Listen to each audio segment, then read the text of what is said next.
اهلا بيكم فيديو جديد على قناه سب المونتاج. هتكلم في الفيديو ده ان انت ازاي تفصل الكروما عن الفيديو بتاعك باستخدام برنامج الادوبي بريمير برو. في البدايه بس انا عايز اقول حاجه، ان في برامج، اي برنامج مونتاج يقدر ان هو يشيل لك الكروما. من تجربتي الشخصيه واستعمالي لبرامج المونتاج مش هتلاقي اقوى من برنامج الادوبي بريمير وبرنامج الافتر افكت. في الفيديو ده انا هجرب مثالين معاكم. طبعا انا ما عنديش كروما، بس دورت على الانترنت وجبت لكم مثالين، ده المثال الاولاني وده المثال الثاني. ده هيكون في مشاكل اكتر، فعشان كده بقول لكم هو ده اللي هيبان هنا قوه برنامج الادوبي بريمير. طبعا للي ما يعرفش ايه هي الكروما، الكروما هي بتكون خلفيه خضراء او زرقاء، اي خلفيه تنفع ان هي تكون كروما.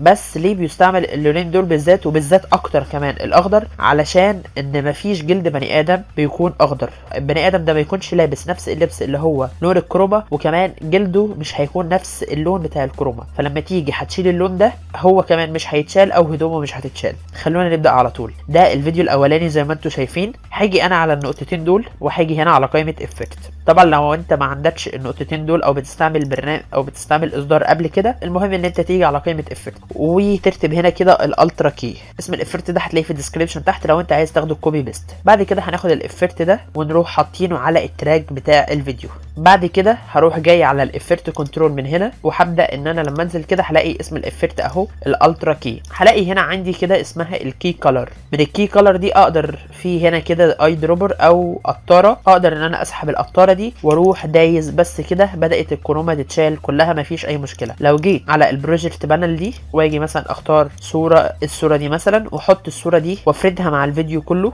حطيتها مع الفيديو، طبعا الصوره غطت الراجل واللي غطت الفيديو، فخليني اروح اخد التراك بتاع الفيديو ده واسحبه فوقيه كده. الراجل يعتبر بيتمشى او ساكن في الكوخ ده. وتقدر بقى ان انت مثلا تيجي عن موشن، والموشن تبدا ان انت تصغر في حجمه، تبدا ان انت مثلا تخليه يبقى هنا، وتبدا ان انت تخليه يتحرك او اللي انت عايزه. المهم ان الكروما بتستعمل في كده، ان انت لو ما عندكش مكان تصور فيه بتشيل الكروما وبتحط الخلفيه اللي انت عايزها، سواء كانت صوره او سواء كانت فيديو. ده الجزء الاولاني والجزء السهل واللي اتشرح على اليوتيوب كتير. بس الجزء الثاني هو الصعب، هو اللي بيكون فيه شغل كتير شويه. بصوا كده من التحليل هتلاقوا ان هنا في لون، وهنا لون اغمق، وطبعا هنا في ظل.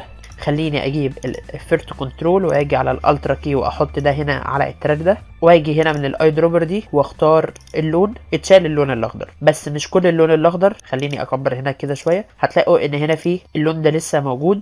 هنا برضو نفس الحكايه. طب علشان نظبط الحكايه دي نعمل ايه؟ اول حاجه هنيجي هنا من عن طريق الاوت بوت دي هنختارها الفا. طبعا البرنامج بيحدد لك الشخصيه بس، الشخصيه دي او البني ادم اللي جوه الكروما ده لازم كله كده يكون ابيض، ما ينفعش فيه نقطه سودة. ده رقم واحد. رقم اتنين هنيجي بقى نمسك الاعدادات الاربعه دول ونبدا ان احنا نلعب في الاعدادين دول بالذات، علشان نقدر ان احنا نخلي كل حاجه سودة عدا الراجل ده ابيض. طبعا الفيديو هيكون بيتسجل بس انا هسرعه علشان ما ياخدش من وقت الفيديو كتير معاكم. طبعا المهم انت هتيجي على اي اعداد من الاعدادات دي كلها وتبدا ان انت تقلل يا تزود. المهم ان انت توصل للنتيجه النهائيه اللي هو يكون ابيض. طبعا انت كده شايف ان كل حاجه بقت تمام، بس هو في مشكله، والمشكله دي ان اللون بتاع الشعر هنا فيه اسود، القميص هنا يعتبر فيه اسود، الرجلين فيها اسود، وهنا برضو تحت فيه اسود جامد.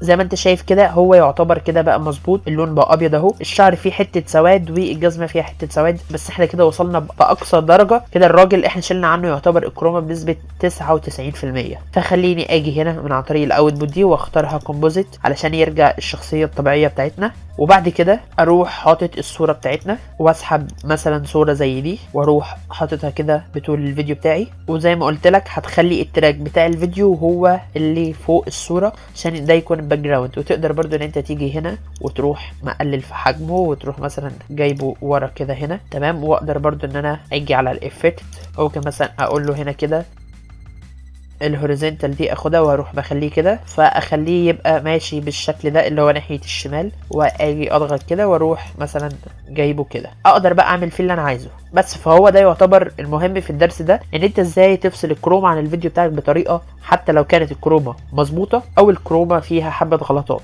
طبعا المهم ان انت الكروما بتاعتك تكون مكويه، الكروما بتاعتك تكون مظبوطه مفروده، وكمان الاضاءه تكون متوزعه كويس جدا على الكروما علشان تكون شبه دي. بضغطه زر الاخر احنا شلنا الكروما عن الراجل ده والموضوع وصل معانا بشكل جميل جدا. طبعا الفيديوهين دول من عن طريق اليوتيوب، انا مش ليا الحقوق ان انا اذاعهم او استعملهم في فيديو، فانا هسيب الروابط بتاعتها في الديسكريبشن تحت علشان الحقوق، ده اول حاجه. تاني حاجه عشان انت لو عايز تنزل الفيديوهات دي وتستعملها هتلاقي الرابط اللينك بتاعها على اليوتيوب تحت في الديسكريبشن تحت، واسم الافكتات اللي احنا استعملناها اللي هو الهوريزونتال فليب والالترا كي برضه هتلاقيهم في الديسكريبشن تحت. لو عندك اي استفسار او اي سؤال اكتب لي في الكومنتات تحت. اشوفكم ان شاء الله في فيديو جديد. السلام عليكم.